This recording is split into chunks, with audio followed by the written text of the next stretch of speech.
What's up, guys? How we doing? Tuesday night hangout. A little bit late, only 4 minutes, so we're doing pretty good. But shout out to everybody in the chat. We are feeling good. I'm feeling good. Curious how you guys are, but judging by the recent video and the comments and the 37-17 win and the dominating in incredible fashion, I get it. Maybe it's a little bit overreaction here to say the Eagles are back. I did see some takes of like, oh my gosh, we're going to win the Super Bowl. Yeah, we got a ways to go. Sure. But can we not be optimistic about it? I mean, come on. Like, we've had so many weeks of like, oh my gosh, this team, I've checked out. We've all seen the comments. And, there might be a few people here that were saying similar things. I tried to be optimistic. Maybe sometimes it's a little bit too much on that side. But nonetheless, the Eagles are 5-2.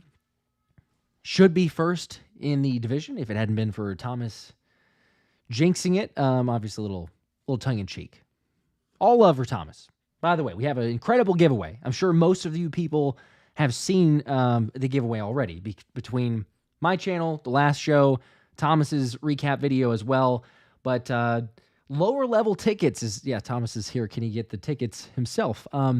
Sure, yeah, it would feel very rigged but although Thomas did comment in the video, I did not. I stood out of it, but sure, yeah, we'll just go ahead and do that. When your name comes up on the live stream on Saturday night, yeah, I'm sure people would be like, oh, hey, congratulations, man, you just won your own tickets. They'll probably be perfectly fine with that. Philly Duncan asking what video you comment. You could go comment on my last video, the game recap, or Thomas's game recap, which I believe is 2 videos ago. He dropped one today. So 2 videos ago, and just comment anything. Any comment at all. It gets you in on the entry. Make sure, obviously, you're subscribed to both channels. That's kind of a given, but make sure to do that. And then we're going to give away 2 tickets to the lower level. I believe it's section 106. As Thomas is here, he can correct me if I'm wrong. I believe it's 106, and we're going to give 2 tickets. So the Jaguars stream is whenever we'll spin it, probably like halftime. All transparency, you don't have to be on the stream in order to win, but it'd be cool. Be cool if you are. So swing on by Sunday. Excuse me, not Saturday. Sunday. Obviously, we play on Sunday, not on Saturday. But how's everybody doing though? Give me a shout out as many shout outs as possible. Brian, welcome to the Let's Run It membership tier. There you go. Heck yeah. Get on the monthly membership ticket giveaways. Appreciate that. The K Dude, I'm awake. Ishmael, Robert, Frank from Philly, Maxwell, YWDJ, Eric, Draft Junkie, Marvel Fan, Fanny, what's up? Hey, Josh and all you cool kids. Tracy Ann, Josh B, John M, Dylan, IBH, Tyler Wallace, Fred, Ace, Ranthony. See, I think I already said LA Kid, Fitness Warrior, Matthew, Ezra, Thomas, obviously. Some super chats, some early super chats as well. David N with a 2-bomb. Starting out. A trade will happen. Roseman, Howie, is going to Howie. Possibly. I made the title, the Eagles may not make any trades at the deadline. I don't know, kind of go back and forth on this. I mean, if anybody heard the press conference, if you did not, Vic Fangio was asked straight up, basically, what he thought about the defense and if there's any acquisitions, any depth additions that the Eagles could make that he would prefer. And he flat out said no. I mean, there was no extra. The immediate response was just no. There's no extra context there. Now, he did go back and, share why. But basically saying like, hey, look, there's not as many guys that you acquire at the deadline that make a big, significant impact for a team most of the time. Like, it would be difficult to bring someone in here, especially, I mean, if they're like a Myles Garrett, sure. Like that's I think that's a different side of the token, which everyone would understand. But if it's a rotational pass rusher, and I'm just saying pass rusher because that's been the constant theme, then maybe not a Josh Uche of type or of sort. Obviously, he is in Kansas City now. They got him for, I believe, a 6th round pick in 2026. So for the speculation, the curiosity there, it's not going to happen. The rich get richer, apparently. Kansas City. I don't know why really any team in the NFL trades with the Kansas City Chiefs at this point. Like, why are we just helping them out? They're trying to go for the three-peat. Everyone knows that. And it seems like the trades that these teams make, you look at it and you go, man, really? That's the compensate. That's all that it required? Like you're just helping them continue to try to make that run. Still, I'm very optimistic. I like our chances. I think we're the best, the second best team in the NFC.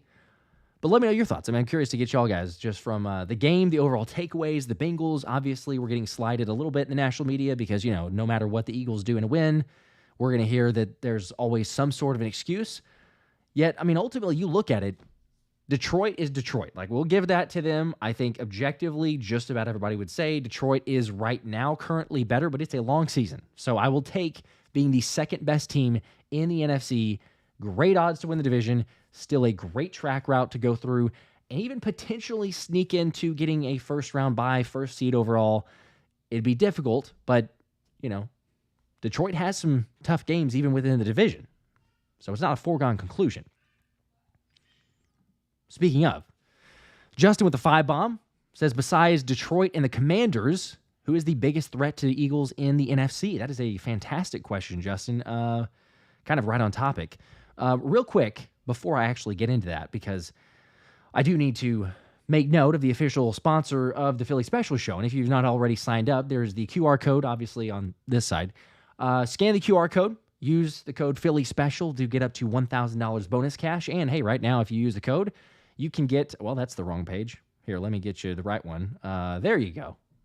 There you go. That's the one I was looking for. The free pick, CJ Stroud. Free pick for Thursday Night Football. Halloween game, pair that with another pick, and you could win big. So there you go. Thomas, if he's still here, shout out to Thomas, was one with his picks. So Thomas, give us another one. He's been on a pretty good run recently. So if you are still in the chat, Thomas, just let us know. What do you pair up with CJ Stroud? It doesn't have to be a Thursday Night Football game. Could be an Eagles one. You take CJ Stroud, and then who do you take for the Eagles? And then you automatically win because you just got to get one of that. That's the automatic win there. You guarantee with another. And there you go. Anyway, shout out to, like I say, official sponsor of the channel, Underdog, because they make it possible for a lot of these giveaways. The Saquon Barkley helmet back there, signed, autographed helmet. Going to be giving that away once the channel hits 80,000 subscribers, and we're getting there very quickly. But that is courtesy of the fellas at Underdog. So thank you to them. Really cool stuff. Justin, though, your question of who is the biggest threat, what are people saying? I'm looking at the comments here. Jeremiah saying Jaden Daniels, similar to Jalen Hurts. Chaotic Green, Tampa is still a threat when healthy. Possibly.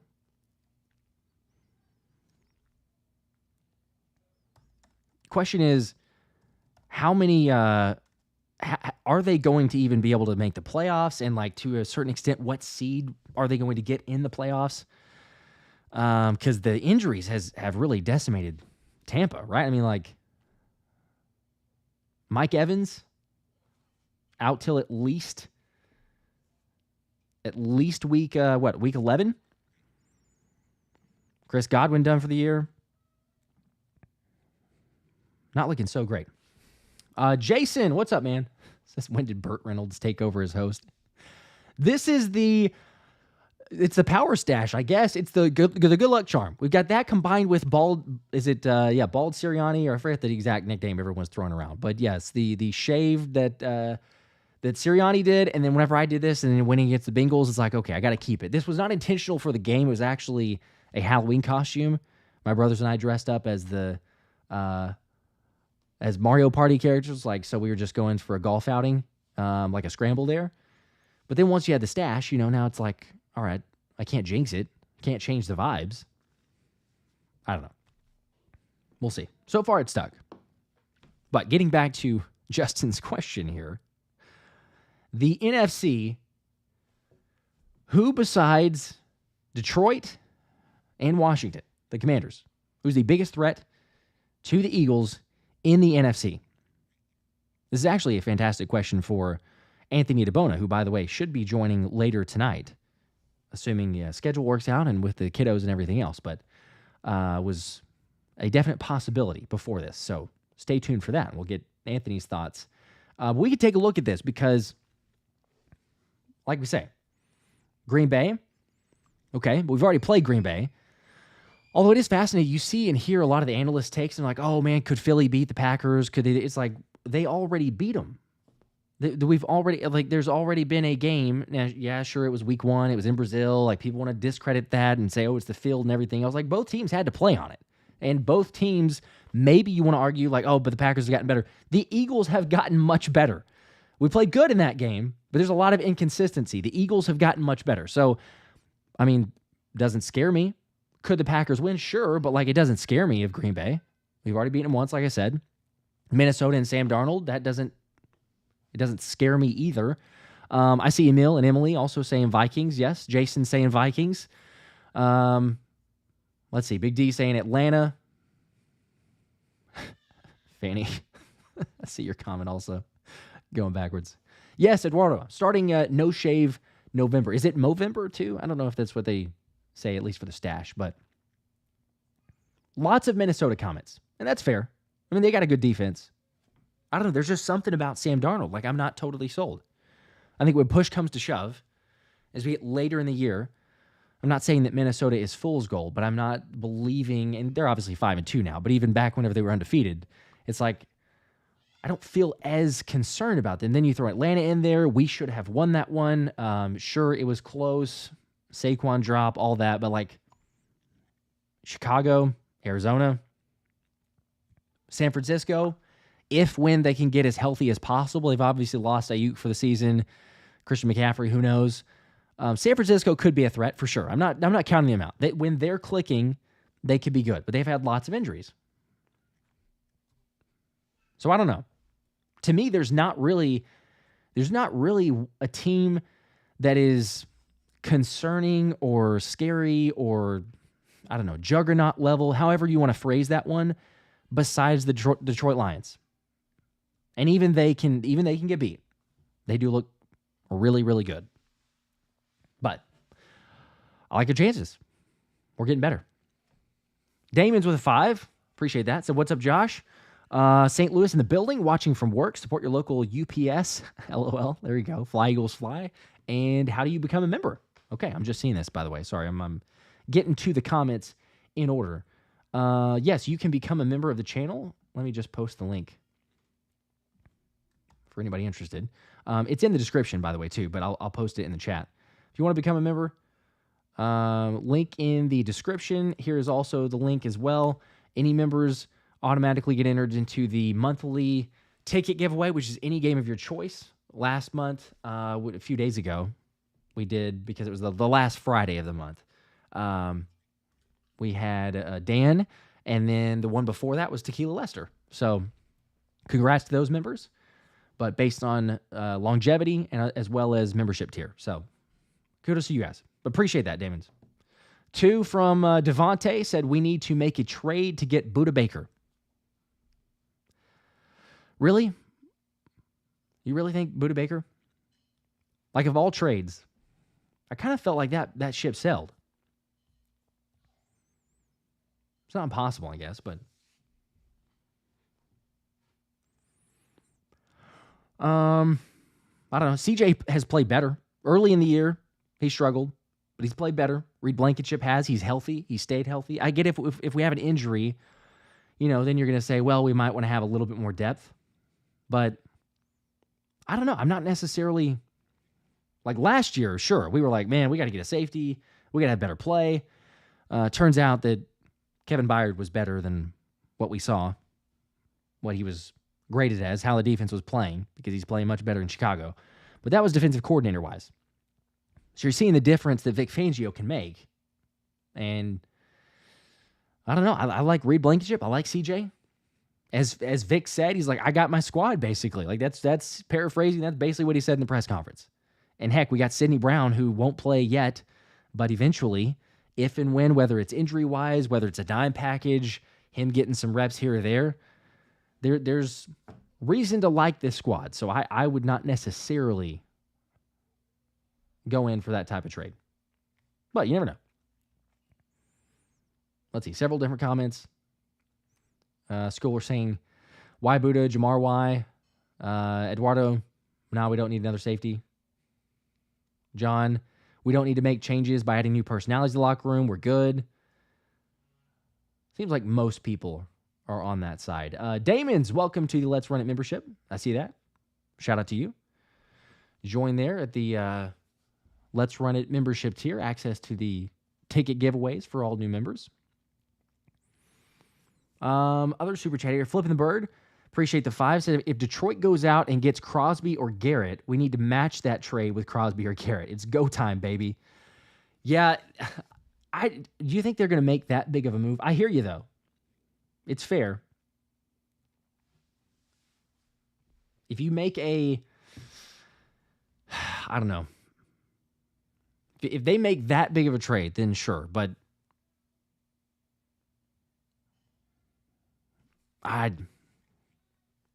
we've already talked about like how much you have to give up, right? Like you think about multiple first-round picks, probably a second-round pick, and then even like a 4th or 5th round pick in following years.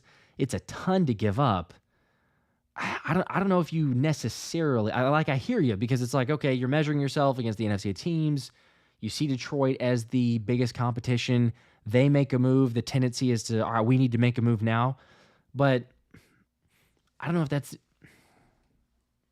I'm really starting to believe and feel like this team does not, regardless, even if Detroit goes and makes one, I feel like Howie might make a move, but it's going to be a depth acquisition. And I'm curious to get Anthony's thoughts, because Anthony's going to be hopefully joining here in a little bit as far as trade targets, potentials, anything there. But I think if you get something, it's not going to be near the blockbuster. As we thought like two weeks ago, if you had asked me that, I would have said, yeah, we're gearing up for a bigger type of blockbuster. Maybe not a, Myles Garrett, Maxx Crosby, but something of, relative magnitude, but not as much anymore.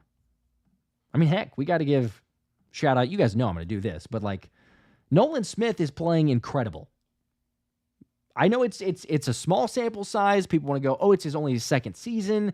The excuses are it's been against bad O-lines. It's never good enough. If he plays poorly, people will say, well, he's just doing trash. And if he plays good, it's a bad O-line. Look, the dude is producing. And there's some guys, not even on the Eagles, but just the NFL as a whole, that play against poor offensive lines and are not producing. But Nolan Smith, you see there, I don't care who he played. He's playing an NFL team, but I don't care who he played. Yes, we will still look at it somewhat as objectively as possible. But this is, like I say, the NFL. And did anyone ever expect at any point this season for Nolan Smith to be leading pass rushers in one week? I don't care. Yeah, again, we say small sample size, one game, oh, no big deal. Still, one game, 1 week in the NFL. Nolan Smith, among defenders with 10-plus pass rush snaps in Week 8, led the league, 35.7% pass rush win rate. That's my guy. You guys know that. Might get a little carried away here, but I'm sorry. Can't help it. Especially all the hate that he was getting. And BG saying, hey, look out for him. This is the year he's going to turn a corner. He's been playing really, really good these last couple weeks. You want to see him carried up. You want to see him continue on, be consistent, all that. Sure, I get it. We all understand. But, my gosh, whenever people start to go and hate and everything else, I'm like, could we not be patient? This is the whole reason why beforehand. It's 1 year, and he got very minimal snaps, and you see the athleticism that he had, and this is the whole reason I was talking about it in the offseason. I'm like, look, Vic Fangio's system, I get it doesn't work for a lot of guys, but Nolan is still very moldable, very coachable, and has unteachable athleticism, things that a lot of guys do not have. So if there's one guy who can maximize that, it's going to be Vic Fangio. And so far, it took a little bit to get going, but so far this year, he has been good. And, heck, I think it's a fair point to say this defense, even with, we'll throw in some, sure, it was the Giants, sure, it was the Browns, but, like, holistically, this defense is only going to get better as the season goes. Like, that's my true belief. And, yes, I'm optimistic and everything else, but, like, it's my true belief that they get better as the season goes because they're a young defense.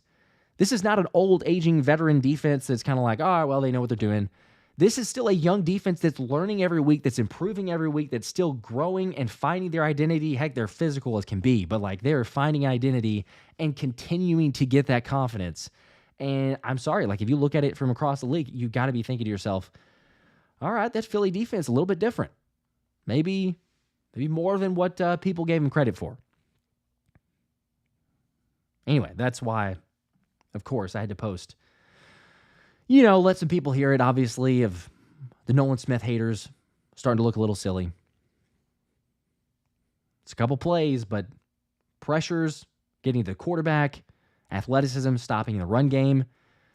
Heck, I think Nolan was the, third or fourth highest graded player out of all players in that game on Sunday. And again, led all pass rushers in pass rush win rate for week 8. So anyway, move on to some of these super chats. Appreciate you guys. David in with a 5 says, why trade with the Chiefs? I'd counter with, why trade with Howie? That's also fair. Yeah, the Commanders will regret the trade that allowed the Birds to get Cooper Dejean. That is totally fair. Good point, Dave. I will say the counter argument to that would be, Jahan Dotson doesn't necessarily look like a fantastic trade. Cooper Dejean is phenomenal. Coop has been unbelievable. But I would say so far, and maybe hopefully this thing's not dead. I understand, the comment of being patient, understandable with Nolan Smith and others. But so far, if we say that about Cooper Dejean, then we have to remain consistent about Jahan Dotson and what we've gotten, level of contribution, what he has meant to this offense. Little bit to be desired. Heck, you had Ainias Smith going in there getting some snaps for him. And I'm, hoping that Ainias Smith turns out. But I think it's also speaking to if you've got your Jahan Dotson who's coming out to give snaps to Ainias Smith when you traded a 3rd-round pick for Jahan Dotson, it's like, not the best. But you're right. Either way, Cooper Dejean, the fact that you have Coop, it offsets it because the Eagles, heck, Coop's the second highest graded coverage corner since he's gotten into the lineup. It's crazy. He's been phenomenal. And then the physicality, the tackling, not missing tackles. He's totally, I said this in the last recap video, but he's totally transformed the defense. It's unbelievable. Elbert with a 5, appreciate that. Said, no one scares me more than ourselves. We need a legit vet on the D-line. Go Birds. Go Birds. I appreciate that, man. I'm getting to these a little bit later, but who would you go with? If you're saying a vet, is there anybody out there you're targeting? I'm curious, name-wise, if you have somebody in mind. Charles. So look at Josh showing more faith. Yeah, I'm showing some more faith, Charles, I know. At the same time, I was saying, all right, look out for some of these teams here with the Bengals, and it's a double-edged sword, right? Because I think it was a good win, but it was also fair to say they're a good team. Yet it is funny, Nick Wright says, serious contenders, the Cincinnati Bengals, they have to be genuinely considered as a playoff threat, legit team, all this other stuff. As soon as the Eagles win, what happens? The narrative shifts to, the Bengals were without T. Higgins. If T. Higgins was in the lineup, the Cincinnati would have for sure won. It's are you kidding me? Really? We're going to play that game. We're going to immediately go to excuses for another team when, I'm sorry, didn't the Eagles have 3 starters out? Didn't they have 3 starters out on offense? You didn't have Jordan Mailata. You didn't have Mekhi Becton. You didn't have Dallas Goedert. But no. It doesn't matter whenever Philly doesn't have starters. It's only whenever the other team doesn't. So, again, I know that Nick is a forever hater of Philly, but that's just one example. Multiple national media members were saying that. And it's kind of it's the same old thing. They say it sure to be stirring people up as well, but, it is what it is. Damien's with a 2-bomb. Appreciate that. Said just become a member. Yes, I saw that. I do appreciate that. To the Let's Run It tier. Heck yeah, you got access to the emojis too. So, again, for people that like to use those, whether it's during the live stream or during the Hangouts or even just comments in the videos. It doesn't get better than that. Which also, with Halloween right around the corner, honestly, the favorite of mine at this moment is using the Slim Reaper. It feels very appropriate for the Halloween season. So I kind of venture around and use both of those. But I will say, saw a comment earlier, I forgot who was actually in the comment section saying this. We were working on a Saquon Barkley emoji, and I think I've got it figured out. Shout out to Anthony DiBona on this because he had a great idea. So I believe what we're working on for the Saquon emoji, because it's hard to figure out how it works for anybody who either knows or does not know how the emoji thing is or how to edit it.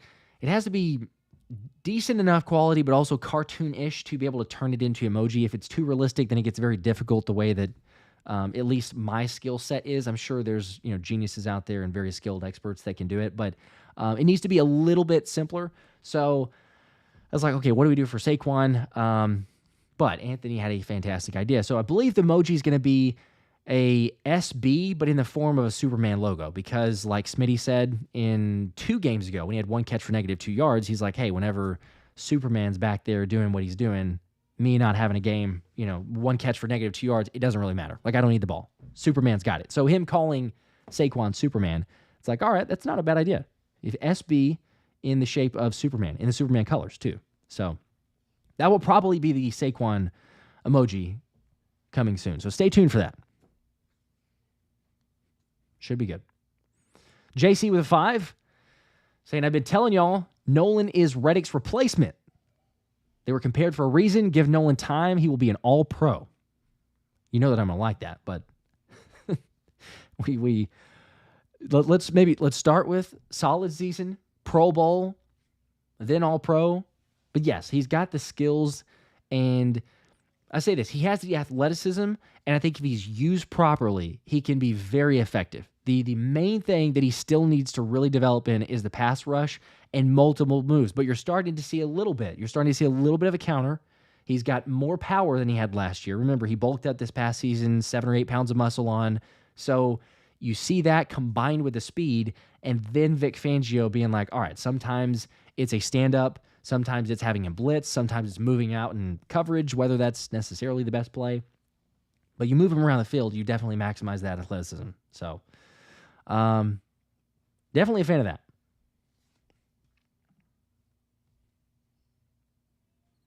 Let's see, Oz with a 5.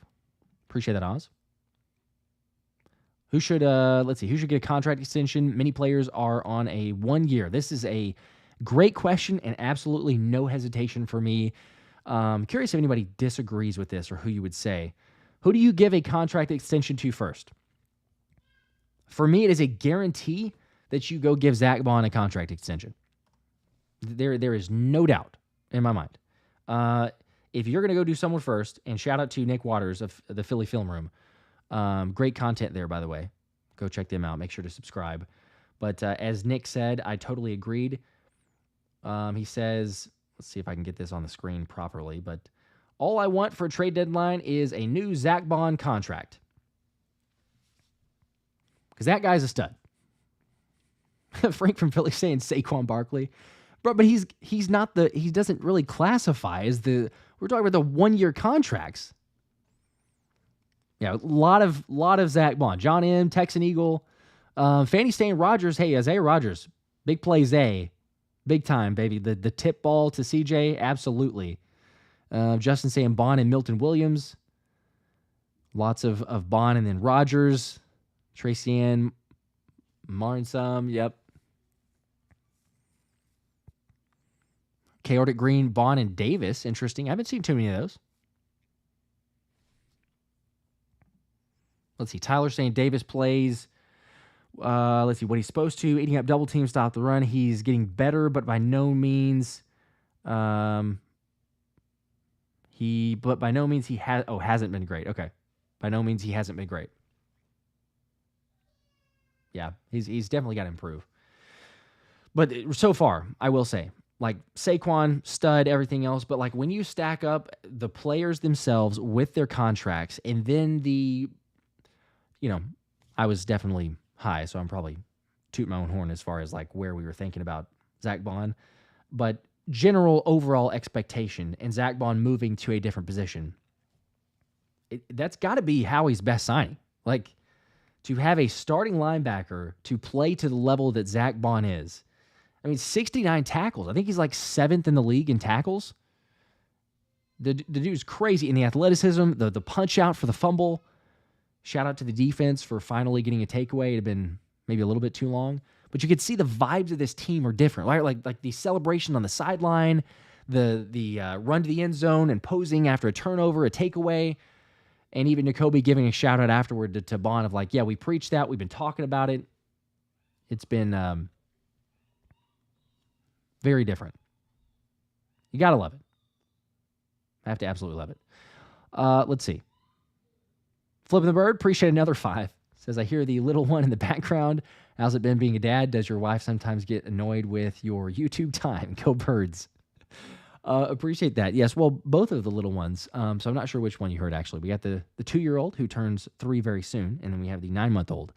But my wife is the absolute MVP. She knows that. She might be listening right now as well. But she is, I will say, again, the MVP, the most gracious, the most supportive, the best person I know. And I'm not just saying that because she might be listening as well. Like, I genuinely mean that.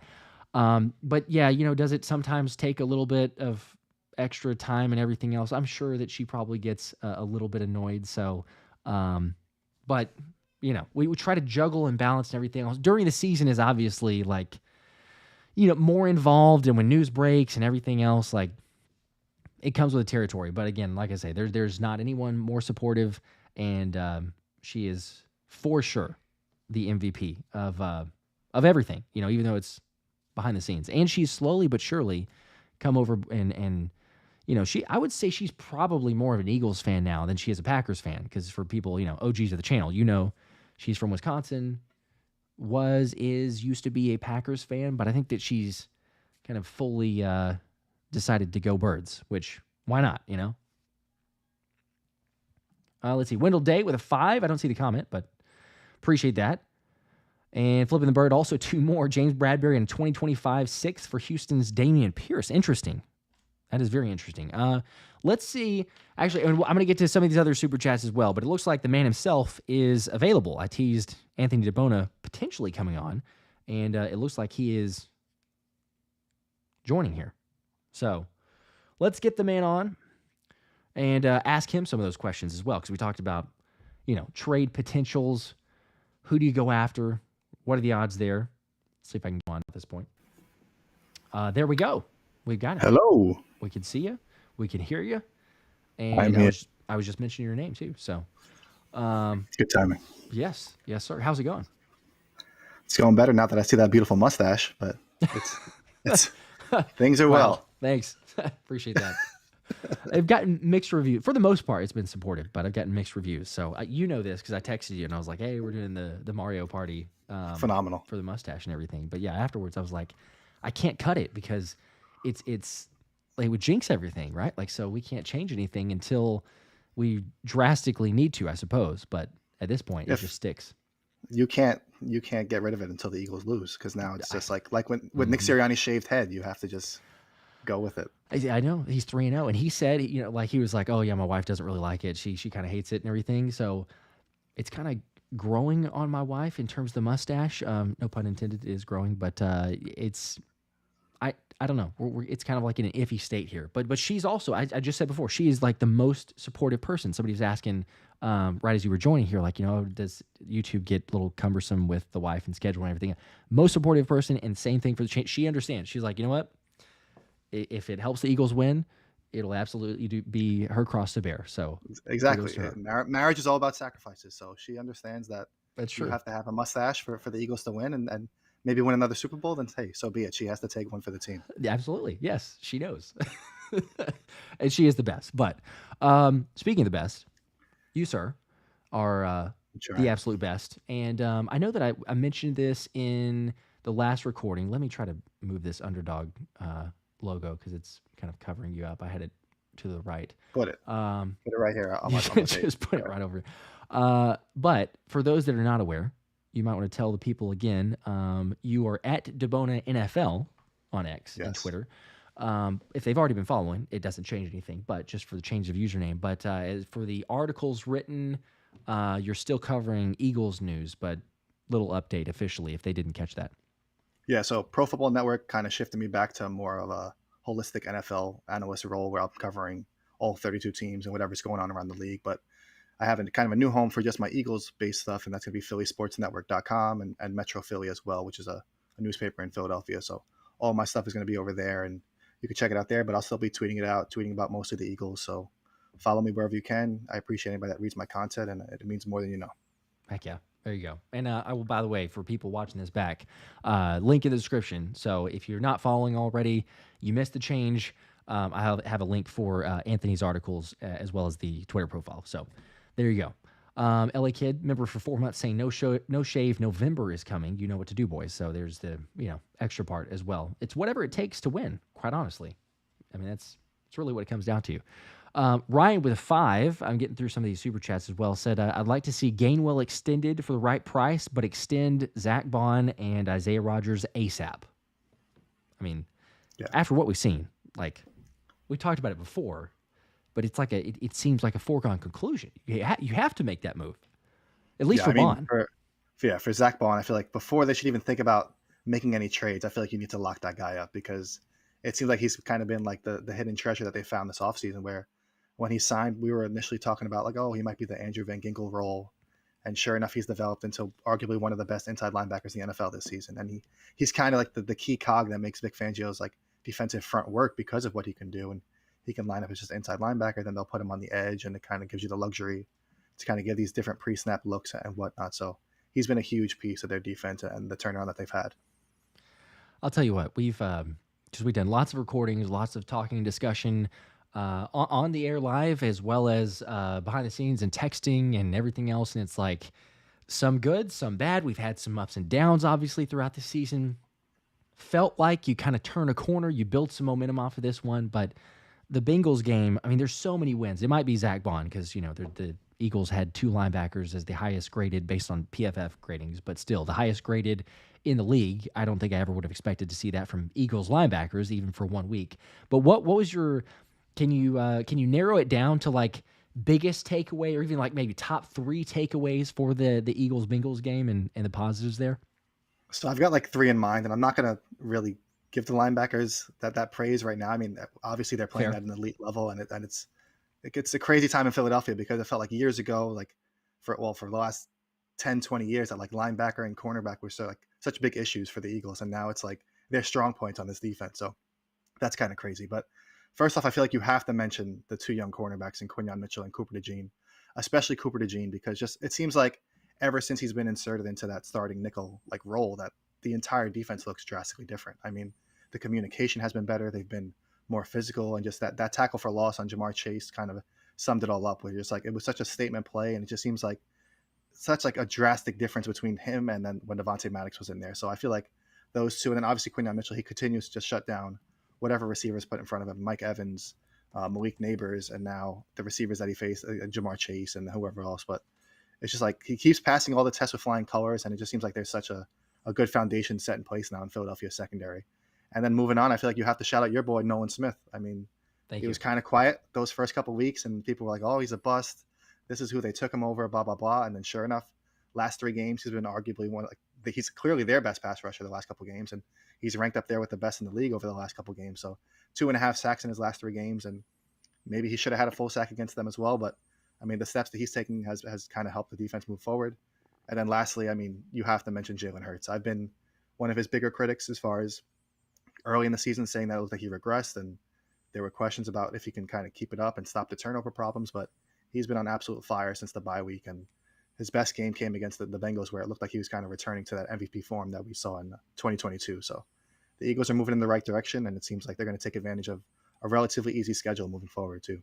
Man, I will tell you what, you look at the schedule and how this thing shakes up and everything else. We will be at the Commanders game, obviously. So could be, I mean, legit chance, obviously, against Jacksonville, which we can talk about in a little bit, as well as, Dallas. And then you go to our home game versus the Commanders. But, we'll see. Can the Commanders keep winning? Does it require another Hail Mary of sorts? That was ridiculous. But nonetheless, I mean, the Eagles, like you say, they have some momentum. Things are looking positive. You have the schedule, the right time.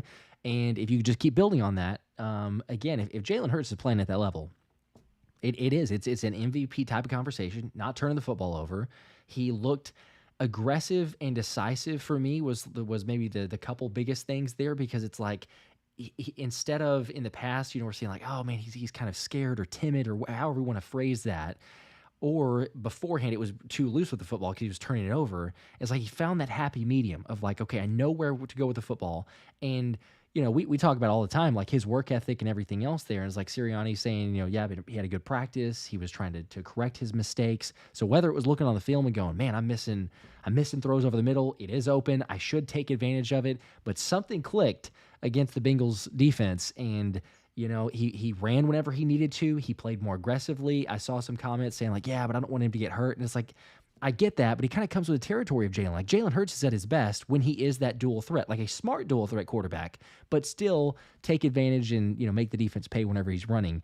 And you're right. If he's playing at this level, like I don't see why they can't be contenders. We had comments earlier of saying like, sure, there's Detroit, but I mean, is there any other NFC team that you feel, at least like not like way above the Eagles, but is there any other NFC team besides Detroit right now that rivals the Eagles or based on just looking at how they played so far? I mean, I feel like you still can't write off the 49ers. I know they're dealing with a bunch of injuries, but assuming they're going to get Christian McCaffrey back healthy here, possibly after the bye week, and I know Brandon Ayuk's not going to be returning, but maybe they make a trade for a receiver. Ricky Pearsall kind of looked pretty good this week's game as well. So, and they still have Deebo Samuel, George Kittle. Their defense is still solid and getting healthier. So I feel like you still have to put them in that argument, especially after what happened last year in the regular season when they visited Philadelphia. That obviously kind of left a stain on the Eagles. So I think but regardless, I feel like you have to view the Eagles right now as a top 3 team in the NFC, and it would be disappointing if they didn't make kind of a deep postseason run as well at this point. Yeah, that's fair. Also, you mentioned Pearsall. It is, as much as we may not like the 49ers, the story of the gunshot wound and returning, like I really did love to see him out there and making plays, because we talked about him draft and everything, like, oh, it'd be cool if the Eagles got him and the impact that he could have. But just as a human being, like to go through that, overcome the adversity and seeing him out there, like kudos to him. That was actually good to see. Donovan with the 5, appreciate that. Some of these super chats here says, what's up, Josh? The game was electric, which obviously being in Cincinnati, been a lot of fun talking S here in Cincy. They're tired of hearing go Birds. Let's catch a game in Philly. Okay. Well, hey, we're going to be, like I said, we're going to be at the Commanders game. So you want to swing by for that one? Let me know. But, there's a potential of trying to make another one happen. So we'll see later on in the year if we can do that. But, I don't know, maybe even, I won't totally write it off, but or out of question. But maybe a playoff game. We'll see if we can make something work. Playoffs. Yeah. Hey, an NFC. Could we host the NFC Championship game? It's a long way to go. Really long way to go. I get that. Slow down. Maybe pump the brakes, but it's not impossible. And I feel much better, obviously, coming away from the Bengals game. So. Can we get one thing to let me, I guess, get Albert's real quick, and then I'll ask you this. But the 5 from Albert said, send Bradbury, Huff, and Pickens to the Raiders, plus and Pickens, maybe, I don't know what are we sending? And Pickens to the Kenny Raiders. Pickett, I'm assuming? Maybe, yeah, I was going to say Pickens, that doesn't make sense. So maybe Pickett to the Raiders, plus a 1st and 2nd for Crosby and Minshew. I don't know if that... No. You can turn Madden off now. That's not happening. If they would do that, yeah, fantastic. We can dream.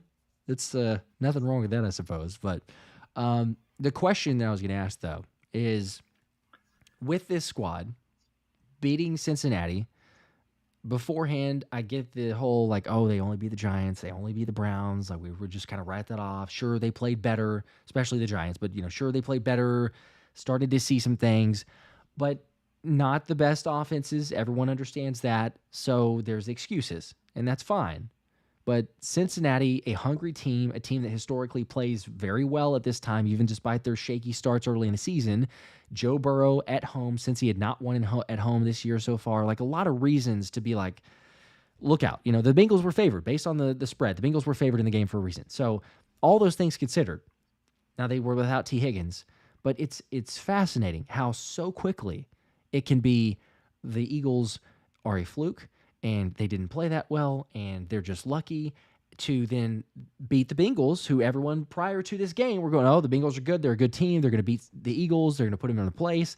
And then the Eagles win by 20 and it immediately becomes, well, but T. Higgins was out. It's like, can there be some sort of like consistency with this? Because the Eagles were without No, starters as well.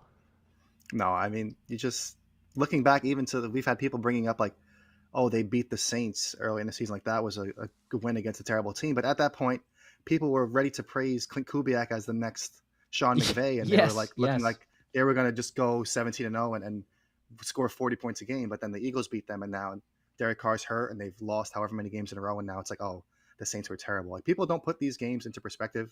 Granted, the Browns and the Giants, like you said, are two bad teams that were still bad at that time. But the Bengals, even without T. Higgins, Joe Burrow was playing out of his mind, and he was putting up great numbers this year. And the fact that they kind of held him in check to just outside of that first drive, he really didn't do much if you put it into perspective. And they still had Jamar Chase, who was their best player. They still had both their running backs. Their offensive line was relatively healthy. Their other receivers were there. So, and it's not like the Eagles were fully healthy either. They were missing two starters along the offensive line. They were missing Dallas Goedert. So if it was a fully healthy Eagles team at home against a banged up Bengals team, then sure, you can say like you use those excuses. But they went on the road in a place that they haven't really won in forever and got the job done in a convincing fashion. I feel like no matter what happens, people are just going to look to discredit the Eagles just because either they don't like the tush push or they don't like Nick Sirianni, they don't like Jalen Hurts' quotes or whatever. Like there's always going to be excuses. But if you just look back and not be biased and just look at it like as a whole, I feel like you have to give this team credit for the way that they've responded since the bye week and kind of the role that they're on now. And moving forward, there's going to be more of those same things because now if they beat the Jaguars, people are going to say, oh, well, they don't have Christian Kirk and potentially Brian Thomas and Gabe Davis. They just traded their left tackle. Like there's going to be excuses no matter what. So that's why I said, like coming out of the bye week, I was like, they just need to win. And it doesn't matter necessarily how it looks or how pretty it is, but just win. And then the people, eventually all these stories we put to bed later on in the season, hopefully. Hopefully, yes.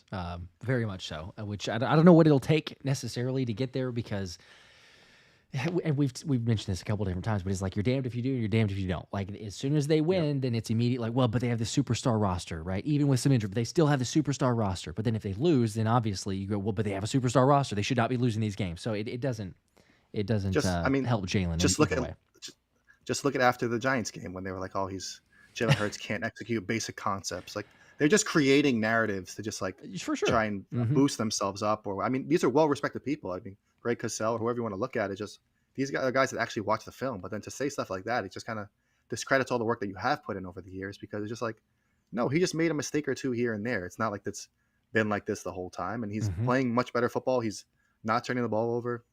People were mad that he kind of took that dive. I don't know if it was against the Giants or the Browns. I forget where he was about to be sacked, but he kind of just dropped down. Sure, just went right down. Manning. Yeah, and I feel like that's a good sign to me because given his ball security issues that he's had in the past or people saying that he's taking too many hits, the fact that he kind of just went down and gave up the play, lived to see another down, I feel like that's kind of a good step in the right direction. So, but yeah, like you said, it's just going to be always a problem and always a narrative that's going to be created around the Eagles. Unfortunately, but 6 for 6, I believe, throwing over the middle. That's a very positive sign. 6 for 6, perfect passer rating. 6 for 7 in play action. Things that we had not seen before, and it's like there's two parts to it, right? So like Brett Coleman had posted a couple different tweets saying like the Eagles are enlightened and they're starting to do things that scare me in a good way for the Eagles, but scare the rest of the league. And he's talked about a number of times, which obviously, all the film breakdowns and everything else, but knowing Kellen Moore's offense very closely. And so he did videos last year of like the Eagles run this high school offense and here's what Kellen Moore brings to the Eagles offense, like all these other things.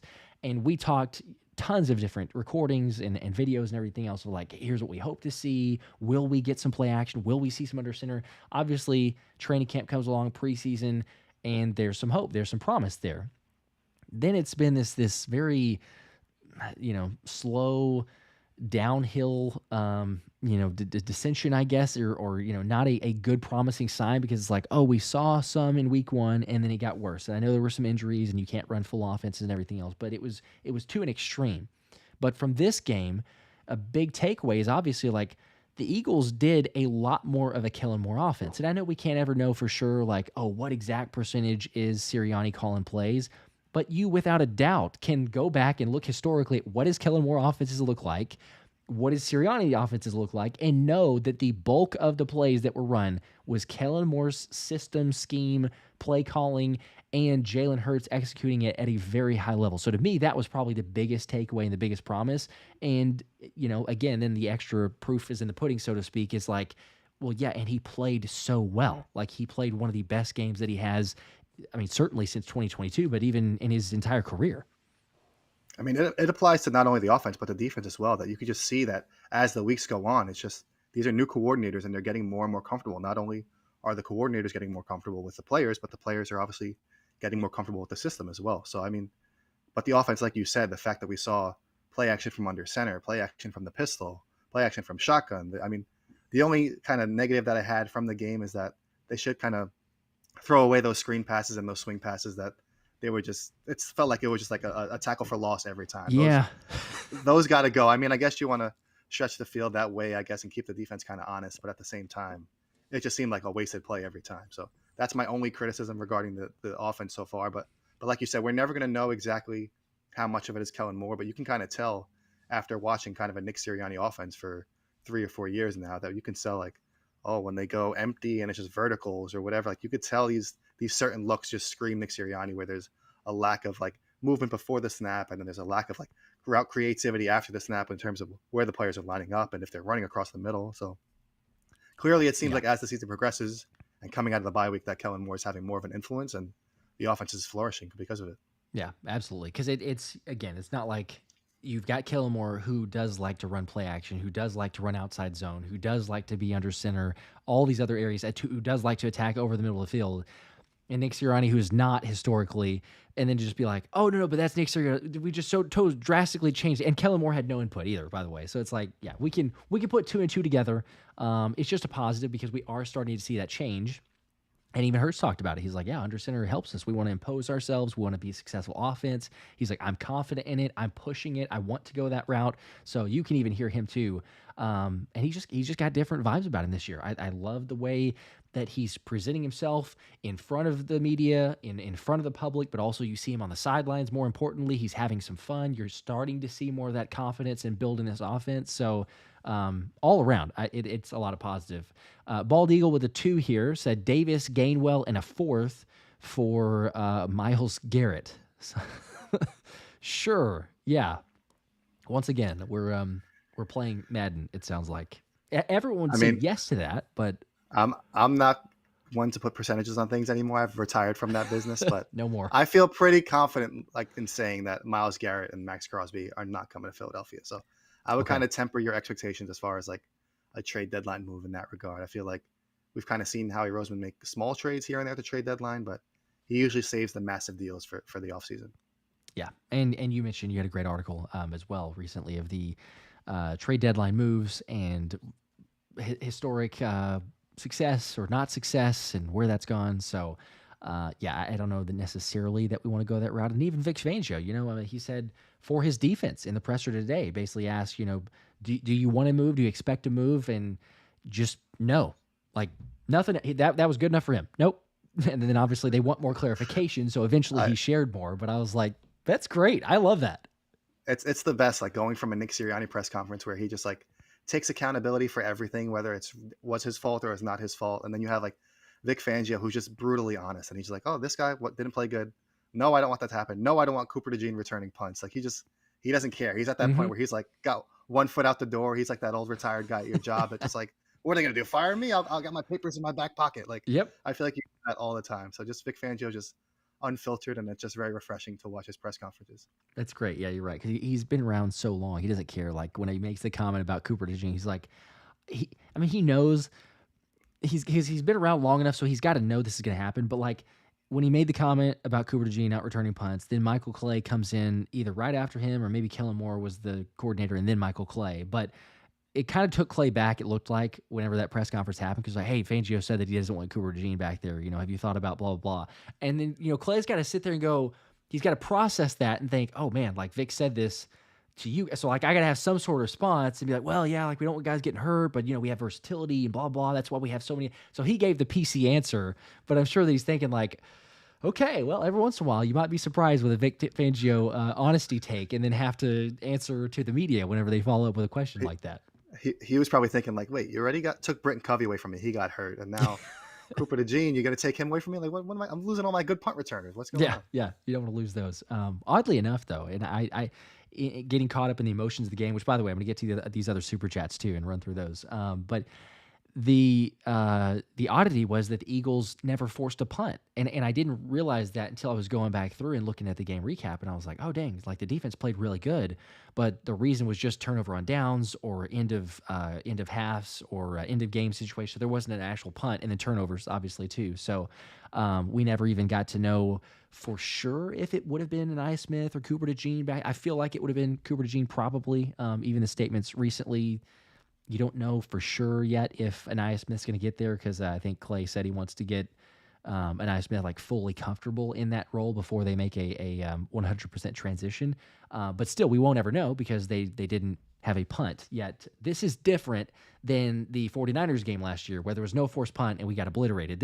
We didn't force a punt because you got a turnover on downs and 2 other turnovers and an end of half. And so it was great. It was fantastic. For all the right reasons, not yeah. allowing 30, 40 points in a game. Yeah, not like 5 straight possessions with 5 straight touchdowns and, game over. So Flipping the Bird with a 2 said Bradbury in a 2025 6th to Houston for Dameon Pierce. This is a comment they had earlier as well, but questions or considerations on potential there. That's a bit more realistic, I guess, but I don't know who's really trading for James Bradbury at this point, but you never know. That's true. Do you think that, should they use a guy like a Dameon Pierce? They could, I think, but then again, I feel like Kenneth Gainwell, I know people just don't like him for some reason. They just hate whenever he touches the ball, but he's actually played pretty well this season. I feel like Saquon Barkley kind of talked about how he's like sneaky, like strong because he sees him in practice, but then like other defenders don't think he's as strong as he is because of his size. But I feel like, he's in a contract year, so you kind of have to think about your options moving forward. But then again, you see what Will Shipley did with his one carry before it was like brought back, and I feel like Nick Gates kind of owes him dinner or something for that because that was a good run. That was like that was big time. Crazy. It was a physical run. He finished it in the end zone. I mean, you couldn't have asked for a better run from him there. But and we would have put a 40 spot. It would have been it'd been 40, 42 at that point, or 41, I guess, if the 7 because it was 34 at that point, I think. So so I feel like that kind of sucked that was a race off the board for him. But I feel like they kind of know, like they knew coming into the season that they needed a long-term running back 2 behind Saquon Barkley. So that's kind of where Will Shipley will step in. But I feel like they're probably comfortable with Gainwell moving forward. I don't know if they necessarily have to make a move for a running back. There's other spots where they can make a move kind of in regards to depth, but I don't really think running back's that area. Yeah, I like the morale, and I hear everyone because, again, it's like, look, it's the trade deadline. It'll be, to me, more surprising if Howie does not make a move, only because Howie is who Howie is, and he's constantly trying to just nitpick, fine-tune, get like little tiny moves to say, well, this guy may not play hardly any snaps at all, but maybe there's some depth there. Maybe there's a reason to make this type of trade. So I still feel like there might be some sort of acquisition, but nothing to the magnitude of big blockbusters. It's like Flipping the Bird, another 2 says Slay Pickett 2025 second and a 4th 2026 first for Crosby, as there's another Maxx Crosby take in here. But I can't see one of those bigger types of moves. Do you feel like we'll at least get some, like even if it's small, do you feel like there will be any type of trade that Howie Roseman does before the deadline? Yeah, I feel like you might see him kind of in a similar way to like the Jahan Dotson trade. I mean, not necessarily a player that it's going to be playing like a key role in offense like Dotson is, although the production hasn't been there. But in terms of like a younger player that may have disappointed elsewhere, but now he still has another season remaining on his rookie deal, and the Eagles can kind of almost redshirt him for the second half of the season and then have them as like a role player moving forward into 2025. So something like that, or maybe just a marginal upgrade along like depth at certain positions along the edge or at tight end. We talked about Greg Dulcich the last recording that we did, the Broncos tight end. I mean, Browns edge defender Zadarius Smith is still a name that's been out there, but it seems like maybe the Lions are looking at him, or maybe a team that kind of really needs a starter is going to go in that direction. A couple other names that I wrote down here. Patriots wide receiver Kendrick Bourne, if they do want to add another receiver in case they're not happy with Jahan Dotson or whatever. I mean, he's a player that was linked to the Eagles before he signed with the Patriots, so maybe they kind of revisit that. And then speaking of the Raiders, I know it's not Maxx Crosby, but Divine Diablo, linebacker for the Raiders, is kind of one of the better pass rushing inside linebackers that's out there. He has just 1 year left on his deal, so it would kind of just be like a rental, but I think he kind of fits that mold in terms of what Vic Fangio looks for in a linebacker, and he'd probably be available for like a 2026 7th round pick or 6th round pick or a swap, which seems to be like all the hype right now. They like teams love swapping these late picks, so something like that. And then if the Eagles are able to kind of beat the Jaguars and really end their season, then their safety, Andre Sisco, is another guy that the Eagles had interest in prior to the draft. Granted, he's not the greatest safety in coverage, but he can kind of play that dime role where I think that would help and kind of add depth as far as safety goes moving forward as well. So those are the kind of guys that I know it's not the most exciting names or plays that you'll love to hear about, but I think that those are more realistic options for the Eagles at the trade deadline this year. Yeah, I like those. Definitely a couple of different moves, and I agree. Like you say, there's not a. It doesn't feel like as big of a blockbuster type move, but if you're going to still get someone to push you over the edge in case there's injuries, Eagles so far have been relatively healthy. We've had some guys out, obviously, with some starters and everything else, but the depth of this team too. I mean, even just coming into the season, it feels totally different because you have a guy like Jordan Mailata go down, and massive kudos to Fred Johnson for the play that he had, limiting Trey Hendrickson. Mekhi Becton goes down. Tyler Steen's able to step up. Dallas Goedert goes down. Grant Calcaterra had some better blocking. We still don't necessarily want him to block much, but in terms of receiving, hey, he's been phenomenal. He's been really good. So you add in just another depth position or depth acquisition beforehand, I would totally be supportive of that, and I feel like it will be something of a smaller magnitude, but we'll see. It'll be interesting because Howie continues to make moves, and I will mention very briefly, we will not stay on this topic for very long, but Siaki Ika, the defensive tackle, the underrated Baylor Philly Bear, is officially no longer a Philadelphia Eagle after like 2 days, 3 days. The guy went from being in a thumbnail on the Philly special to being cut in less than a week. I mean, can we just have a moment of silence for we probably Lawson? Should. Yes. Siaki, man, good luck to you. Well wishes. Hopefully you can get picked up somewhere and shine eventually. Or it might be a Howie Roseman special, and he's back on the practice squad tomorrow, and they're just trying to pay other people the same amount. Yeah, so it's a Parris Campbell. He might just be put up in a whole. Gone. He might be in Jalen Hurts' room somewhere in his house, and then they're just going to bring him back tomorrow. Stay in Philadelphia. Don't leave town. We're gonna sign somebody else real quick, and then you'll be back on the practice squad on Thursday or something like that. See, here's what it is. It's actually the Philly special curse because he was on the thumbnail, and then he gets shipped off, and then Josh Uche was on the thumbnail the following video, and he immediately gets traded to the Chiefs. So I've got Azeez Ojulari in this thumbnail because someone was like, hey, what do you think about Azeez Ojulari? And I'm like, sure, but I don't think that's realistic. But there's a lot of people like, oh, we got to go to like a mid-tier pass rusher, not a Maxx Crosby, or a Myles Garrett, but maybe if the Giants, because the Giants are, I don't know what they were doing last night, but who knows where they're going? Maybe. You didn't like that 2-point conversion? Not necessarily. No, I think I was feeling like Daniel Jones was after that play. Like, what on earth are we calling here? I don't know, but because I put him on the thumbnail, he will not be added by the Eagles for sure. It'll go to some other team. I mentioned him, Azeez Ojulari, in my article last week, the mailbag, when I was talking about potential trade candidates. Mm-hmm. I feel like he would be a phenomenal fit. Like, he was right behind Josh Uche as far as like edge rushers that make a lot of sense as far as having kind of a little bit of coverage experience, but also a ton of upside as a pass rusher while also being young. But then again, it's kind of a rental, so who knows? But it seems like what the Giants really should do is sign him and Darius Slayton to extensions, because they've kind of been two of the players that were the only promising players this year as far as guys that are going to be free agents. But given their questionable GM decisions over the last couple of years, they might just end up trading them at the deadline. So if they are available, I feel like the Eagles should take advantage of Azeez Ojulari if he's there.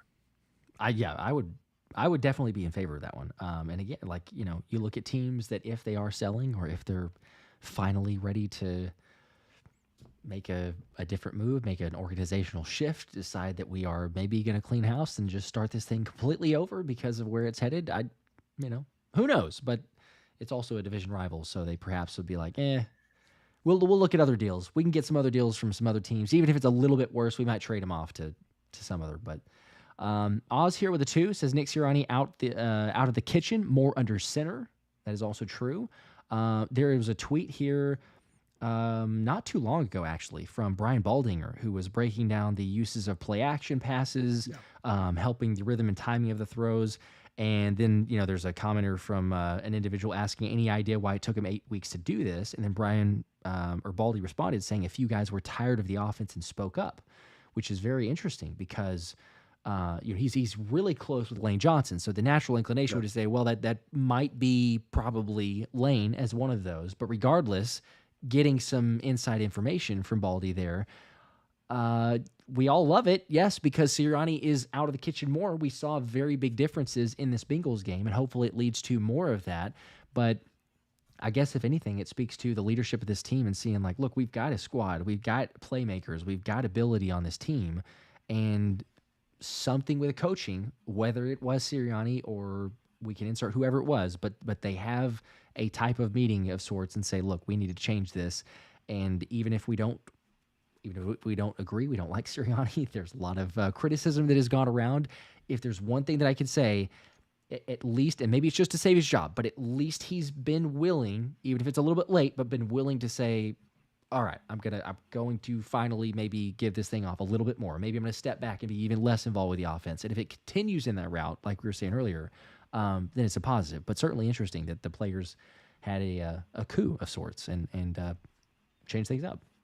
Nick Sirianni is kind of like the anti-Doug Peterson in that regard, where like the ownership approached like Doug Peterson. I mean, granted he won a Super Bowl, but they were like, "Hey, you got to make these changes to your coaching staff, or this guy's got to call plays." And Doug Peterson was like, "Nope," and it eventually led to him being fired. And then Nick Sirianni is kind of like, "Hey, you tell me who's in the coaching staff, and I'll figure it out." So like it's like the complete opposite, and it seems like he's almost like to a fault. He's almost like too willing to accept blame for things that aren't necessarily his fault, and that gets him killed by the media and things like that. But it seems like so far the players are liking him. Jalen Hurts has said more positive things about Nick Sirianni this year than he ever has. So I feel like that's a good thing to look at as well. And like you said, they're willing. The fact that they're willing to make changes is positive, because there are so many play callers around the league that are just stubborn, and they're going to say, listen, you do what I say and that's it. And if you can't execute it, then go on the bench. But the fact that they're kind of willing to take criticism, and maybe Lane Johnson's kind of filling that Jason Kelsey void as far as being like the leader in the locker room and saying, hey, we don't want to just drop back and pass protection every time. We want to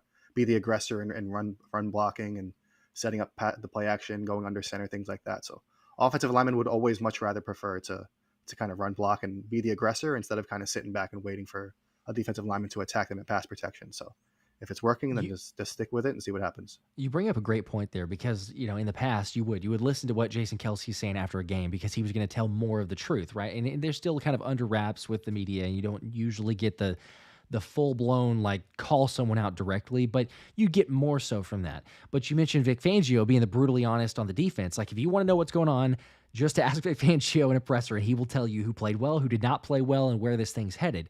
But on the offensive side, Jalen has been more forthcoming, but he's still going to be, more of the, like, put together, not sharing too much out there, not fully criticize or maybe vocalize what the main issues have been.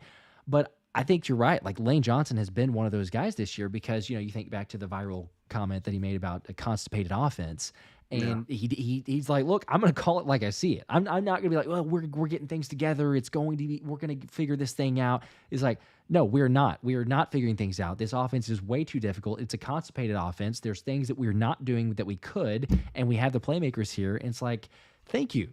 I think everyone appreciates the brutally honest, to not try to sell us something, because we're all smart enough to realize and look at it, as we were talking about, like, hey, I understand that this look is Sirianni's offense, and this look is not. And so, for him to actually voice that is a big deal. So for what that's worth, I usually try to go to, if there are Lane Johnson interview clips, to, get a better idea of what's going on anyway behind the scenes. So, and the fact that, was it this game or the previous game where he was kind of asked about how the offense has turned it around, he pointed directly to the ground game. He's like, it starts with the running game. So the fact that he emphasized that and he criticized the offense beforehand, you could tell it's kind of, that's why there's been that switch in terms of like the run pass ratio, and Jalen Hurts is kind of staying under that 30 pass attempt mark, and it's made everything kind of work a whole lot better overall.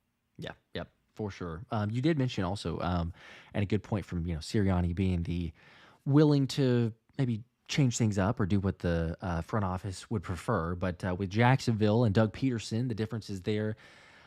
Looks like they're tanking. I think you tweeted that out. Looks like they're full on tanking at this point. The trade with the Vikings, trading their left tackle. They're already going to be without Christian Kirk. They're going to be without Brian Thomas, it looks like, for the game this Sunday against the Eagles. We got a comment from Eduardo here, the 2-bomb there. Appreciate that. Said, what do y'all think about Walker from Jacksonville? So do you just go ahead and trade with them and say, hey, just go ahead, unload everybody. We'll go ahead and just take another guy off your hands. I mean, I feel like they can't move on from him or Josh Hines Allen, if that's his new name, right? Josh Hines Allen. Yes, so, yep, I believe so. I feel like those two are their foundational pieces, along with like Tyson Campbell at cornerback. So as far as the defensive goes, I feel like maybe anybody else besides those three could be available. But I think, and I mentioned Andre Sisco potentially being a target for the Eagles that I thought would make sense. So, but yeah, I feel like even though no matter how bad they're going to be, if they're going to fall to 2-7 or whatever, that there still has to be certain players that kind of need to be off limits and you want to build with moving forward. So those guys I don't think would be available for trade. That's fair. And understandable. But Elbert here's another name that we've discussed a couple times, but saying Clowney, or who do you think? Jadeveon Clowney's been a name that we've mentioned a few times. So if Carolina's already, pretty much put it out, like Deontay Johnson going to Baltimore, I didn't see that happening.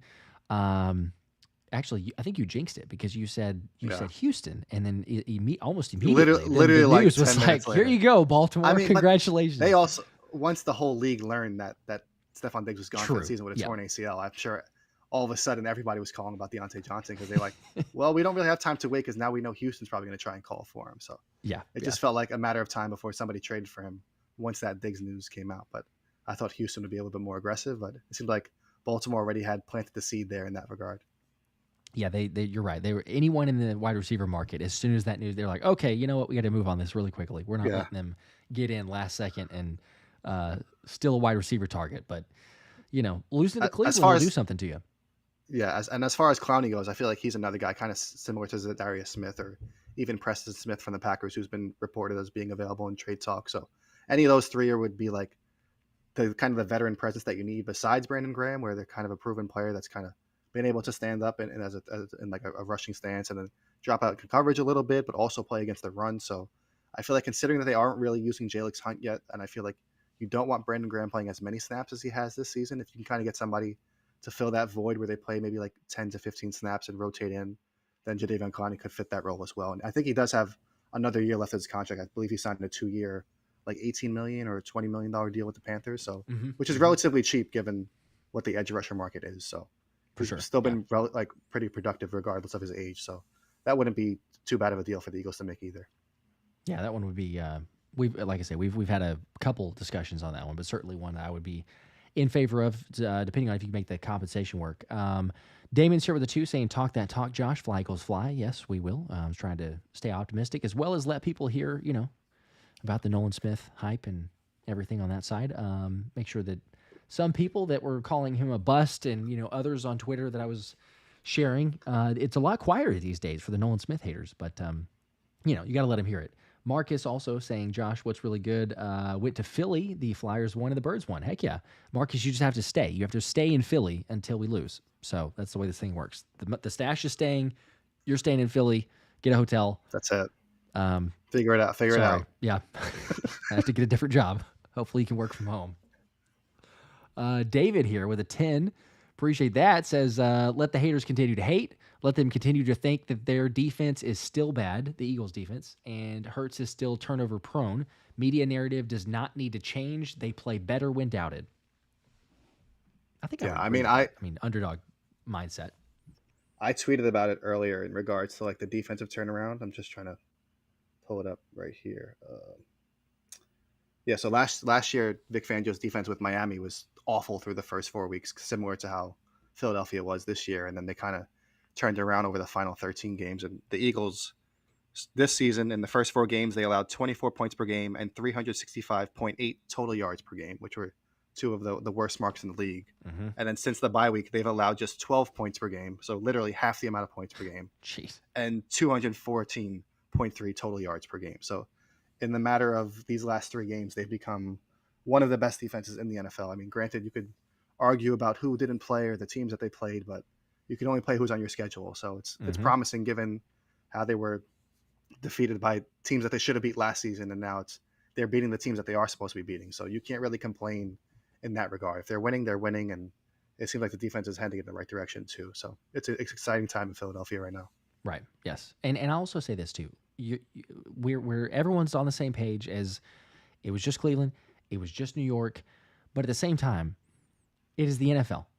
And it does not happen most of the time to win games like the Eagles did back-to-back weeks on the road. I don't care who you're playing.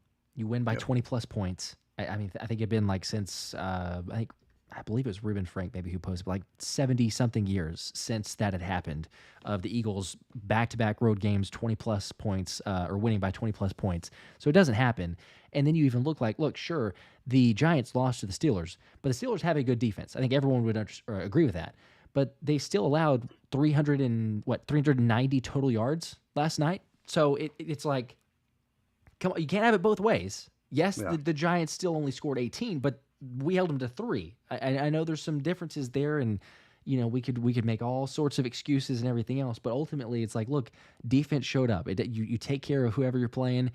It doesn't matter. It's the NFL. You can get beat by any team. Who had the Ravens getting beat by the Browns? Not very many people. I mean, it's not like we're talking about the Jets here. Like the Ravens were juggernauts. They were literally juggernauts. So the Bengals got into a shootout with the Ravens as well. So I mean, exactly. You can always go back and say that like this team sucks, but then if you look back and say, oh, they beat the Giants, they would have beat the Commanders if they had a healthy kicker. So like you can go back and argue about all these different kinds of things. So it's just like you beat who's on your schedule. You can only play who's on your schedule, and there's going to be people that complain regardless. But the Eagles just have to kind of. Nick Sirianni said in the clip that came out in the most recent, like unscripted, where it's just like, just keep your head down and keep working. Like you're gonna be praised. It doesn't matter. Before you were criticized, it doesn't matter. Just keep your head down and work. And that's really all the Eagles have to do moving forward. Definitely appreciate that mindset. Fanny with a 5 saying, "Hey Josh and Ant-Man," which is, by the way, your official, whether you want it to or not, like your nickname based on the chat and everything else is Ant-Man. Listen, so I'm a big Anthony Edwards guy, so that's good. I'll take his nickname as well. The superhero is kind of underwhelming, but could be better. But a phenomenal NBA player with a lot of swagger and character, fair. So I'll take it. It could be worse. Yes, that's good. Well, Fanny says here, Joe Burrow said in his interview, "We knew their front row was going to be disruptive." So you got to love that, the fact that he was going into it already, knowing that the pass rush is something to be feared. And we talk about what it was or was not last year. So to have a guy like Joe Burrow, which entering the game, I think, 14 touchdowns, 2 interceptions, second or third in passer rating for the season. So there's a lot of reason to think, okay, this is a challenge. This will be difficult. Can you get to Burrow? Can you have him, or throw him off? And they did. They threw some creative things at him. But I think maybe one of the biggest takeaways from it, or at least the positives there, is like, it's not like you just started out from the first series and the game was over. Like Joe Burrow carved up your defense for just about 2 drives, like certainly a drive and a half that eventually got stalled, fortunately, and some good plays made. But you give up a 3rd and 22, you give up a 3rd and 14 or something like that, 2 really long third downs. You allow them 7 straight third down conversions, and just continue to let them march down the field. Kudos to the defense for showing the resolve, the resiliency, and then ultimately end up, later in the game as it went, only 7 points after those first 2 drives allowed. Yeah, well, I talked about it. I tweeted it like after the first drive or 2. I was like, if the Eagles can consistently keep this team in 3rd and 6 or longer territory, I feel like they'll be in great shape moving forward. And then sure enough, throughout the game, they ended up keeping them in those obvious passing situations, and they fed off of it, and they did really well. So, and also I feel like if you go back and watch the game, it felt like the Eagles should have had like 5+ sacks, but it's just like Joe Burrow just makes these little maneuvers in the pocket where he just like perfectly times a step up or an escape towards the sideline. It was just like, it was frustrating to watch, but at the same time, you have to realize against a majority of the quarterbacks in the NFL, that's going to be a sack. So yeah, like Joe Burrow's great. He made great plays, but moving forward, it feels like the pass rush is in a much better place than it was the first couple of weeks of the regular season. Yeah, you're right. It was kind of irritating whenever he was either maneuvering away from some guys. Like there's one with Bryce Huff who seemed like, man, he could get there, and then he dodges one. There's another one, I think, that Josh Sweat is really close to making the sack, and he's able to avoid it. And then even barely outrunning Zach Bond to convert for a 3rd down. You're like, man, like, Bond's faster, but Burrow was just fast enough to convert on the 3rd down. You're like, can't quite get off the field. But Seems to those be third downs were something to watch. The first two drives, so it's just like 3rd and 22. We might have lost connection here. Oh, we got wait, maybe you're back. I heard the third, and then we got a freeze for a second. Maybe nope. I think the connection has lost Anthony. He might come back. It was the 3rd down. That's what got him.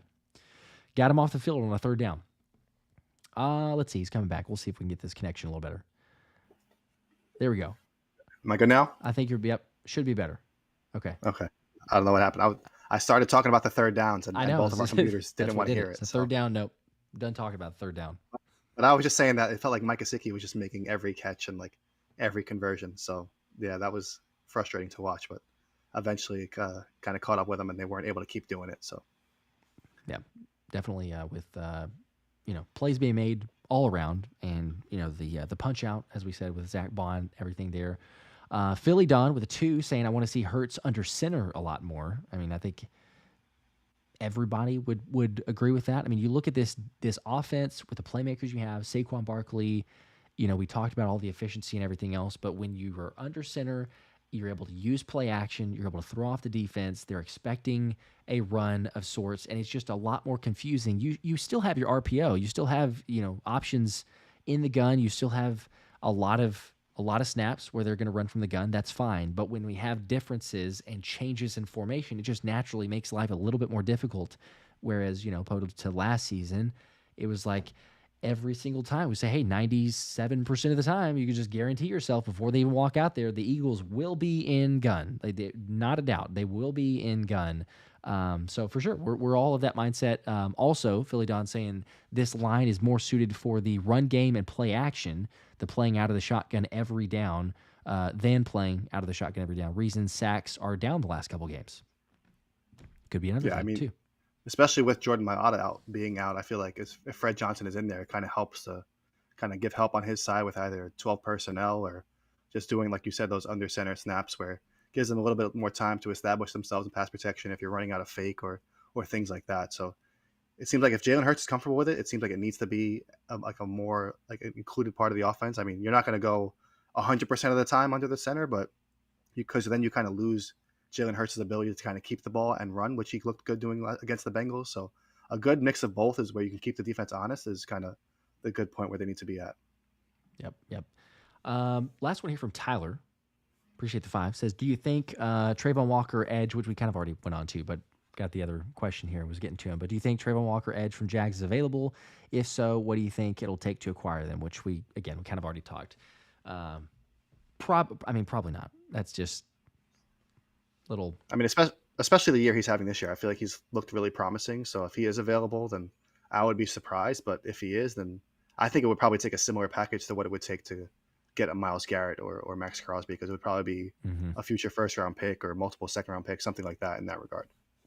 Yeah, I'm not really sure I want to sign up for that too. Especially because if your defensive coordinator went out there as brutally honest as he is, and he was like, yeah, our pass rush sucks. Like, we do not have a pass. Then maybe as the GM, I'd be like, okay, we gotta try to shake things up here. But he's confident in it, and we've seen that Nolan Smith and others are having more production. They're getting pressures and winning their matchups so far. Yes, it'll be more difficult against better pass protection, but still, like, you take advantage of who you're playing every single week. And on that note, as we wrap up here, getting into a little bit of talk. I know we're only sitting here on a Tuesday night, obviously, so a little ways to go. But the Jaguars game, as we mentioned, you don't want to overlook someone. You don't want to have a trap game of sorts, or just kind of overlooking your opponent because of how poor they've played, or the fact that they are probably tanking and they're getting rid of their left tackle, shipping him off to Minnesota. The Jaguars, like, realistically, is there, like, I guess first off to start, what do you expect from this game on Sunday from the Jags? I expect the Eagles to have another convincing win because, I mean, the Jaguars are just not very good. I mean, their defense allows the second most passing yards per game in the NFL, the fourth most total yards per game in the NFL, and they're tied for the third most points allowed per game in the NFL. So, I mean, all season long, they've just not been good. Granted, they did get back their best cornerback, Tyson Campbell, last week, and he's kind of been shut down. He's only allowed 2 catches for 19 yards. So if they can kind of keep him on A.J. Brown, maybe somebody can shut down A.J. Brown, but it doesn't seem like that's going to happen this season. He's playing out of his mind. So, Yeah. but it does seem like the Eagles can take advantage of their struggling defense, because even though I mentioned Andre Cisco as kind of a trade target, he's not very good in coverage, and neither are any of their other their safety trio of Antonio Johnson, Darnell Savage, and Andre Cisco. They've all struggled in coverage. The best passer rating that either of those players has allowed is 109.4. So, I mean, you could attack this team deep. You could attack them with tight ends. Not great.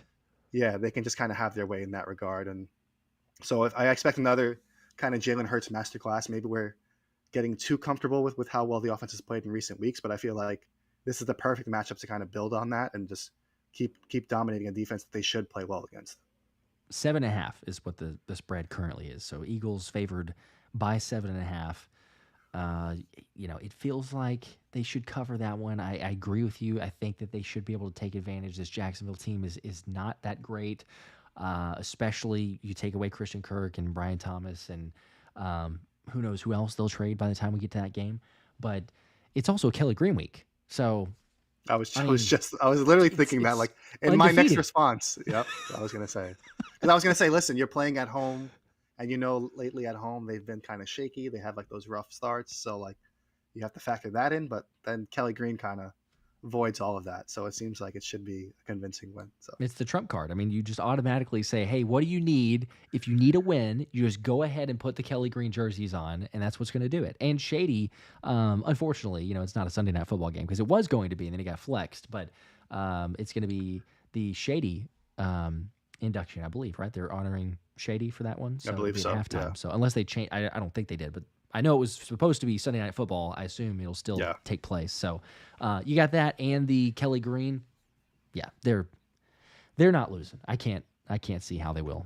But is there only way, I was going to go into the only way, is there any way that they do lose is if they let kind of like the Tank Bigsby kind of go off, because he's been really explosive filling in for Travis Etienne in the backfield. And if they kind of let him go off and for some reason the run defense struggles again, they've been phenomenal in recent weeks, but if they kind of let them go crazy where they can just kind of dominate the time possession, limit the Eagles offense in terms of how many possessions they have, and whereas now if the Eagles go 3 and out, now they're struggling to kind of catch up because now the Jaguars had the ball for 10 or 11 minutes of the game. So it's just like that can be, I feel like, the only reason that they would lose. I mean, Trevor Lawrence has been playing relatively well given the lack of, like, his offensive line has kind of been up and down, and then he's had a lot of drop passes this season as well, but he's getting rid of the ball really quickly. But then again, is he going to be able to get rid of the ball quickly without 2 or 3 of his top receivers? So it seems like the only way that Jacksonville can win is if they can kind of force some turnovers and then rely on the running game. But I really don't see it happening in Philadelphia. Yeah, like you said, 11 touchdowns, 4 interceptions.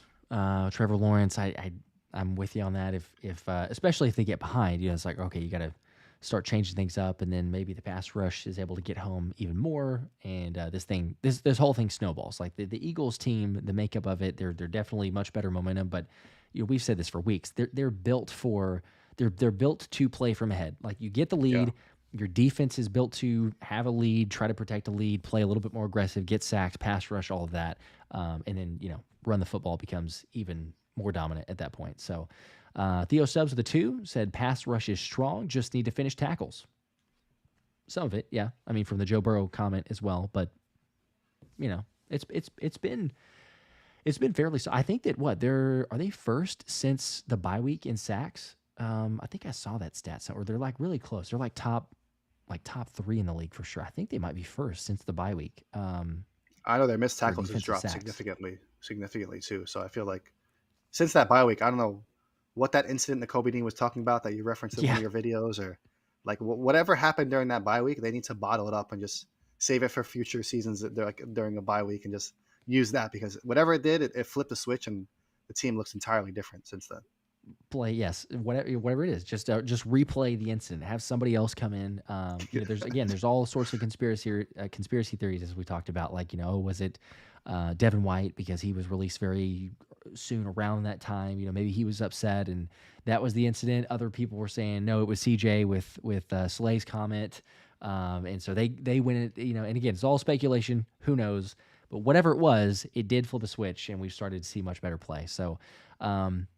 Anyway, appreciate you coming on. It's been a while, but had to make this happen. Obviously, schedules and things like that coming up for this weekend, so maybe not able to make it happen otherwise. But to wrap up here, it only feels appropriate. I know it's very early, but do you have any official score prediction? Anything crazy out there? I know you said Eagles should, but what are you officially going with on a Tuesday before a Sunday game? So I'll go with another convincing Eagles win. I was wrong last week, so maybe I should just pick against the Eagles and go with Honestly, the Jaguars. I mean, again, Jaguars upset win, because apparently that works for whenever I pick against the Eagles. But unfortunately, maybe for the Eagles' sake, I'm going to say that the Eagles are going to win. I'll say 34-13, a good, comfortable win where they just dominate once again and kind of steamroll their way to victory. Okay, I love it. Absolutely love it. I'm going to go 30-14. I'm going to pretty close in that range, but I'm going to say 30-14. You have maybe a couple Jake Elliott field goals, couple touchdowns, given up, but not a massive day there. Nothing near as close as, or at least not the what was it, 14-0 the last time Jacksonville was in Philly. Like they got up 14-0 and then ended up finally getting it into gear, waking up. The other question that I should end with is I'm seeing some of the other comments as well for score prediction. K-Dude's got 27-9, LA Kid 37-10, Devin with 37-17, 27-13 for Remo, 34-13, 31-13, 34-10, 31-13. Feels like there are a lot of people about in that same range. So that makes sense. There's something weird about when the Jaguars come to Philadelphia, though, because I remember like years back, the Allen Hurns game where he like went off against the Eagles. I forget what year it was. But like I think the Eagles ended up winning because they were like down big at halftime and then they turned it around. So hopefully they don't go down big again, because we don't need that. We don't want to see this team playing from behind. But nope. Hopefully a nice, comfortable win where the Eagles can kind of just roll into the next week, get ready for the Cowboys and the Commanders in two big divisional matchups. But yeah, hopefully it's a nice, convincing win. You're right, because we've had a couple weeks now where it's very strange. It's odd to get used to this, but the lack of the blood pressure, the anxiety, the difficulty of breathing, late in games, it's like, hey man, we got this thing covered. This is just a nice, easy cakewalk to finish and taking care of business. It should hopefully be the same thing.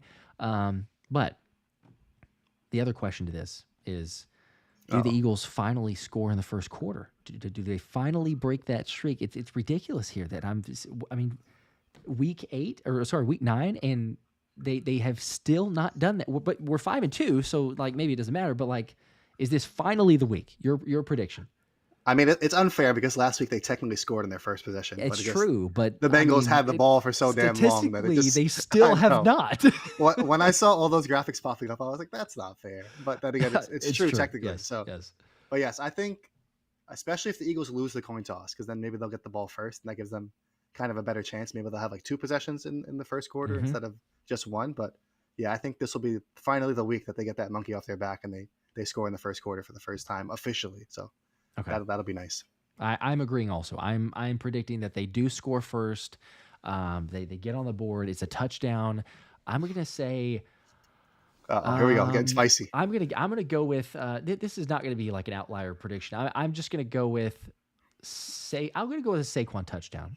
He can't go multiple games in a row without scoring, right? Like, because he basically had it, but then Jalen kind of vultured the brotherly shove touchdown.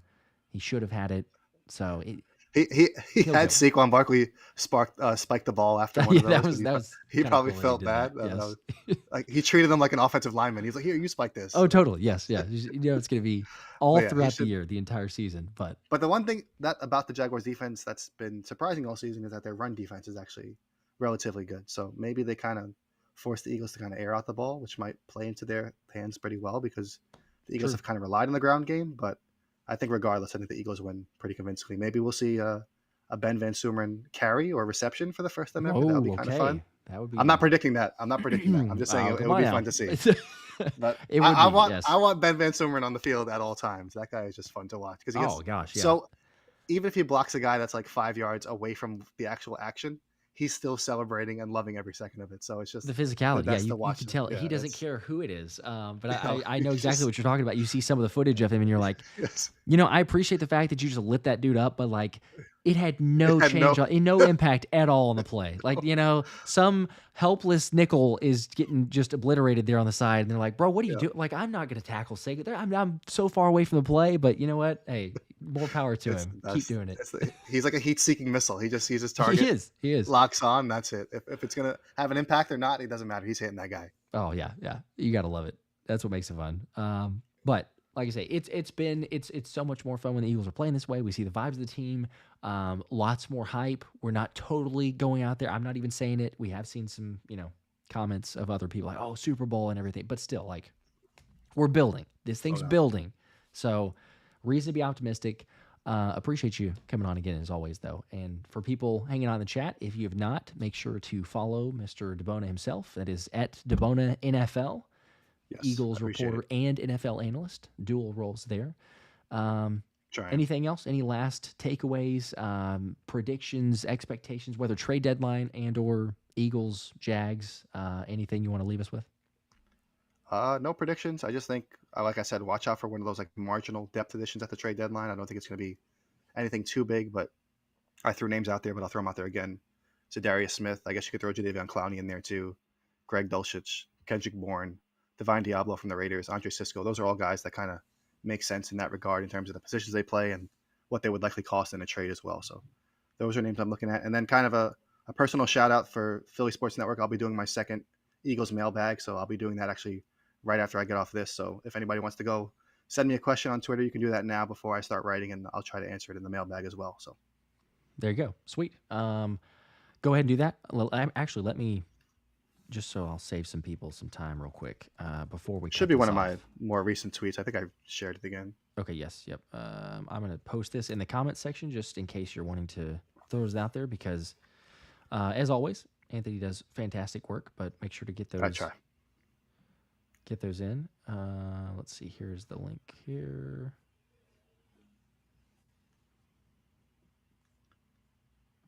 Got it. There we go. I appreciate it. And anything that I don't get to in the article, I'll try and just answer straight up on Twitter as well. So sweet. I will do my best. There you go. There's the mailbag. So yeah, go ahead. Send out the questions to Anthony. And he'll get those there. Damon's with the last minute super chat here with the 2. Said we're going to put up a 40 burger on him, 40-13. I wouldn't mind seeing that for the Jags either. So let's just. Well, that's what it would have been against the Cincinnati if Will Shipley's touchdown wouldn't have been called back. So maybe it could happen again. We need to see the Rook get the official score. He deserves it. A Will Shipley redemption story is what I need to see. So. Yes, absolutely. Well, cool, man. We appreciate you hopping on as always. A blast. And everybody else hanging out in the chat. Appreciate you guys. Y'all make this possible. Absolutely awesome. Make sure to hit the like button, subscribe if you're not already. Going to be giving away tickets to that Commanders game that we'll be at. So make sure to sub to the show. And also have a Saquon Barkley signed Kelly Green helmet, which I didn't plan this beforehand, but I said 80,000 subscribers, and it looks like it's on pace to hit right about during the first Kelly Green game. So yeah, I don't know. Some things just work out like that. But some random subscriber will get a signed Saquon Barkley Kelly Green helmet. So there you go. I'll be sure to get my burner accounts ready for that. I'm kidding. I'm sure that I'm going to best of luck to you on that one. As people will be like, man, this one account continues to win these things. But no. Well, appreciate it, guys. Until next time, we'll have the Friday night hangout as well. So we'll see you there as well as other videos to come. But as always, you know what it is. Go Birds.